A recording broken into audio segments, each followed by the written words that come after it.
नमस्कार दोस्तों। Success study Baloda YouTube channel में आपका स्वागत है। आज की इस वीडियो में हम विज्ञान विषय के महत्वपूर्ण प्रश्नों के बारे में चर्चा करने वाले हैं। तो आइए शुरू करते हैं हम आज का वीडियो।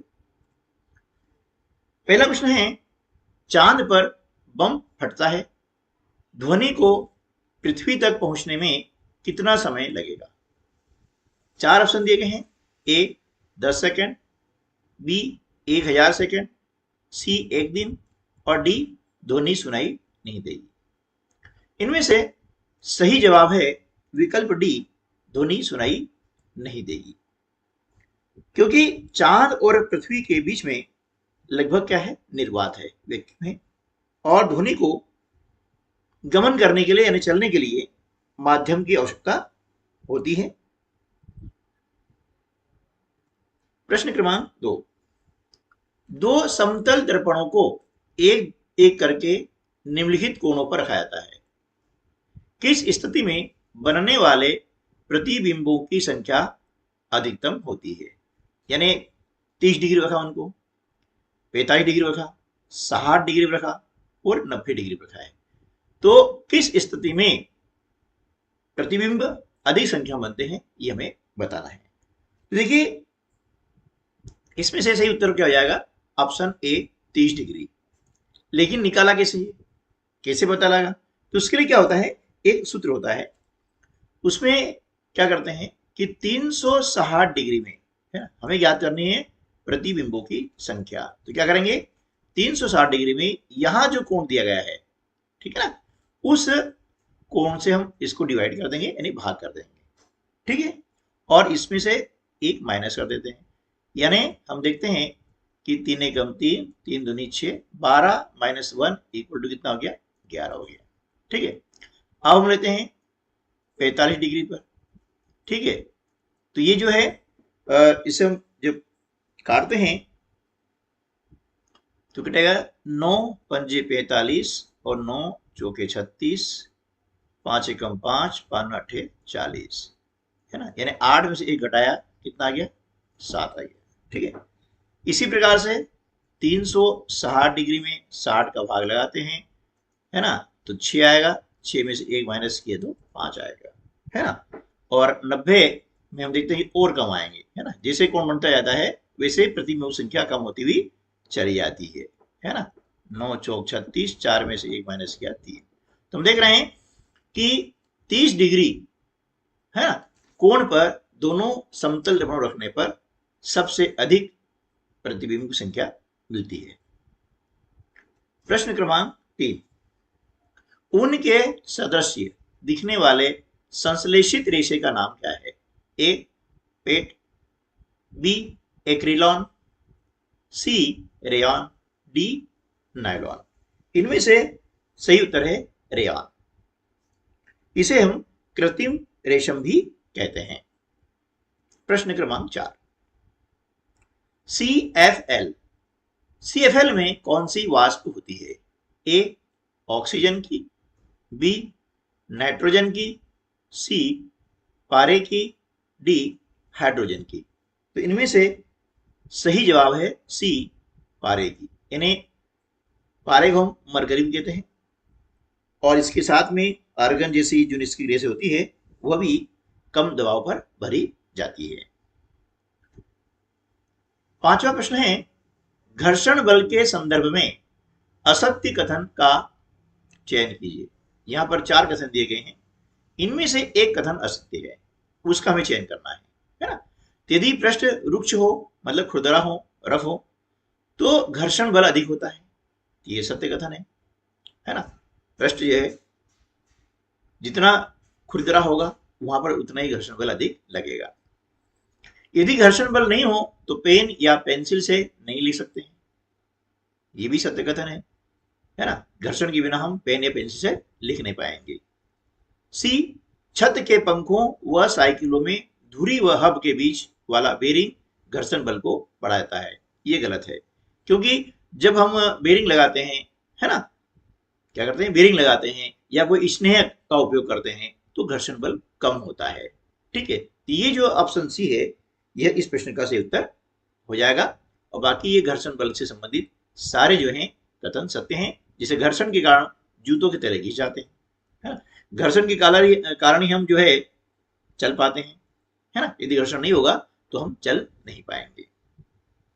प्रश्न क्रमांक 6, अग्निशमक में कार्बन डाइऑक्साइड गैस का निर्माण एक सांद्र अम्ल के उपयोग से होता है।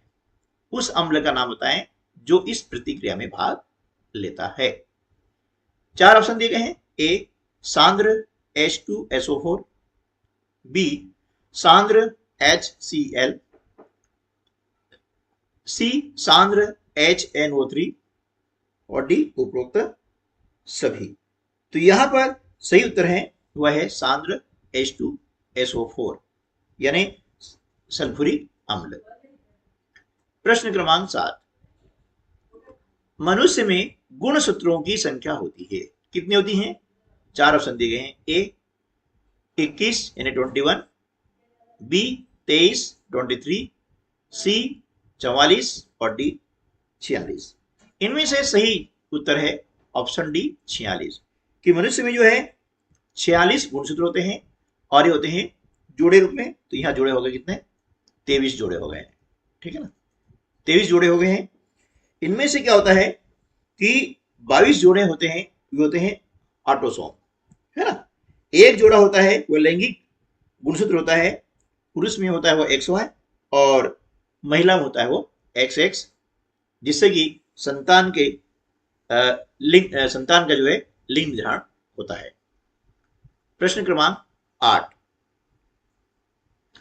रतौंधी किस विटामिन की कमी से होता है? रतौंधी एक आंखों से संबंधित रोग है ना। इसके अंदर क्या होता है कि रात के समय मतलब अंधेरे में कम दिखाई देता है, ठीक है ना, कम दिखाई देता है। और ये होता है विटामिन ए की कमी से। और विटामिन ए सबसे अधिक जो है किसमें पाया जाता है? गाजर में पाया जाता है। प्रश्न क्रमांक 9, कीटभक्षी पौधे कीड़े खाते हैं, क्यों खाते हैं? इसमें से 4 ऑप्शन दिए हैं, इनमें से सही ऑप्शन का हमें चयन करना है। ए दिया है जिस क्षेत्र में इस पौधे की प्रजाति पाई जाती है उस क्षेत्र में कीटों की संख्या अधिक होती है। बी कीड़ों से नाइट्रोजन लेने के लिए। सी क्योंकि कीड़े इन पौधों का मुख्य भोजन है। डी क्योंकि कीट पौधों को नुकसान पहुंचाते हैं। तो इनमें से सही उत्तर यह है कि कीड़ों से नाइट्रोजन लेने के लिए, क्योंकि जो कीटभक्षी पौधे होते हैं जैसे पिचर प्लांट, ड्रोसेरा आदि, ये दलदली जमीन होते हैं जहां पर नाइट्रोजन की कमी होती है, ठीक है। तो नाइट्रोजन लेने के लिए वे कीटों को यानी कीड़ों को खाते हैं। प्रश्न क्रमांक 10, पौधे मिट्टी से नाइट्रोजन को मुख्यतः किस रूप में अवशोषित करते हैं? ए नाइट्रेट NO3, है ना, मतलब नाइट्रेट आयन के रूप में। B ammonium NH4, C nitrogen gas और डी फास्फेट। तो इनमें से जो सही जवाब है वह है A nitrate ion, nitrate ion के रूप में वे नाइट्रोजन को अवशोषित करते हैं। प्रश्न 11, निम्न में से कौन सा वायु जनित रोग है? ए क्षय रोग, बी डिप्थीरिया, सी निमोनिया और डी इनमें से सभी। तो वायु जनित रोग है क्षय रोग, है ना, जिसे टीबी कहा जाता है ना। क्या कहा जाता है? टीबी, ठीक है ना। प्रश्न क्रमांक 12, दूध को कौन सा सूक्ष्मजीव दही में परिवर्तित कर देता है? ए कवक, बी शैवाल, सी लैक्टिक एसिड बैक्टीरिया, डी इनमें से कोई नहीं। तो दूध को जो है दही में परिवर्तित करने कार्य करता है लैक्टिक एसिड बैक्टीरिया, यानी विकल्प सी जो है इस प्रश्न का सही उत्तर होगा। प्रश्न क्रमांक 13, निम्नलिखित में से कौन सा पादप हार्मोन है ना, कौन सा पादप हार्मोन है? ए इंसुलिन, बी थायरक्सिन, सी एस्ट्रोजन और डी साइटोकाइनिन। इनमें से सही उत्तर है विकल्प डी साइटोकाइनिन। ये जो है पादप जो कोशिका होती है उसके विभाजन में और कोशिका की वृद्धि में सहायक होता है। प्रश्न क्रमांक 14, विश्व एड्स दिवस प्रत्येक वर्ष किस तिथि को मनाया जाता है? ए 5 जून, बी 1 दिसंबर, सी 14 फरवरी, डी 28 मार्च। इसका सही जो उत्तर है वह है 1 दिसंबर, यानी ऑप्शन बी जो है इस प्रश्न का सही जवाब होगा। 1 दिसंबर को जो है विश्व एड्स दिवस मनाया जाता है। इसका उद्देश्य यह होता है कि HIV या फिर एड्स के प्रति जागरूकता फैलाना है और इससे बचाव के उपायों की जानकारी देना होता है। प्रश्न क्रमांक 15, निम्न में से कौन ग्रीन हाउस गैस नहीं है? ए CO2, बी CH4, सी H2O, डी CFC। इनमें से सही जवाब है वो क्या है? विकल्प सी H2O। आज की वीडियो में बस इतना ही। मिलते हैं नेक्स्ट वीडियो में नए और महत्वपूर्ण प्रश्नों के साथ में। तब तक के लिए नमस्कार, जय हिंद।